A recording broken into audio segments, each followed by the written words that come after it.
और आपका कोई काम उलझ रहा है, आपका कोई काम ऐसा है जो बहुत दिन से उलझा हुआ है, चाहे वो कोर्ट कचहरी का हो, चाहे वो किसी से जुड़ा हुआ हो, और वो नहीं हो रहा, तो स्कंद पुराण कहती है, हमारे खंड में भी वर्णन है शिव महापुराण, कि किसी भी नवमी को आप आंवले के पेड़ के नीचे घी का दिया लगाकर, मौली मतलब हाथ में जो नाड़ा बांधते हैं, लच्छा, मौली, लच्छा, नाड़ा, हाथ में बांधने वाला पूजन वाला धागा लाल, घी का दिया लगाकर 5 परिक्रमा आंवले के वृक्ष की कर लीजिए, और परिक्रमा कर धागे को वहीं पर छोड़कर थोड़ा सा धागा और अलग से लेकर किसी टहनी पर उसको कामना कर बांध दीजिए। महाराज 10वीं तिथि को, 9वीं को तो ये करोगे, 10वीं को वापस जाकर आंवले के पेड़ के नीचे घी का दिया लगाइए, और जो धागे की आपने टहनी पर जो धागा बांधा है उसको खोल कर लिए, अपने हाथ पर बांधकर उसी धागे को पहनकर अपने काम के लिए निकल जाइए, आपको सफलता प्राप्त हो जाए। स्कंद पुराण में आंवले के वृक्ष का बड़ा महत्व है। वृक्ष में जो गोंद लगती है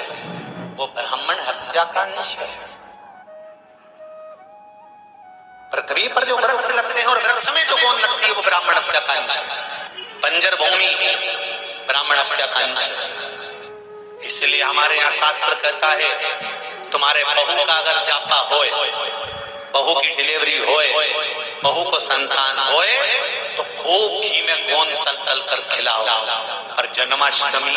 रामनवमी पर भगवान का प्रसाद तैयार करो तो उसमें गोंद मत डालना, क्योंकि उसमें ब्राह्मण हत्या का अंश रहता है। भगवान के प्रसाद में गोंद नहीं आना। जीवन में कहीं तकलीफ आ रही है, और हो सकता है आपके विवाह के समय पर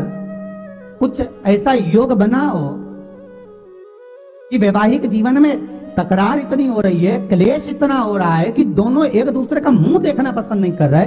8 दिन अच्छे से रहते हो, 15 दिन लड़ाई करते हो, 15 दिन अच्छे से रहते हो, फिर 8 दिन लड़ाई करते हो। तो उस वैवाहिक जीवन को सुखमय बनाने के लिए लिंग पुराण कहती है, महाराज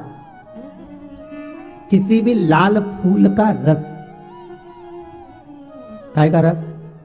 किसी भी लाल, आप लाल फूल में जान दो तो अपन समझ लो गुलाब की पत्ती का ही रस ले लो, और सहज भाषा में अगर कहें तो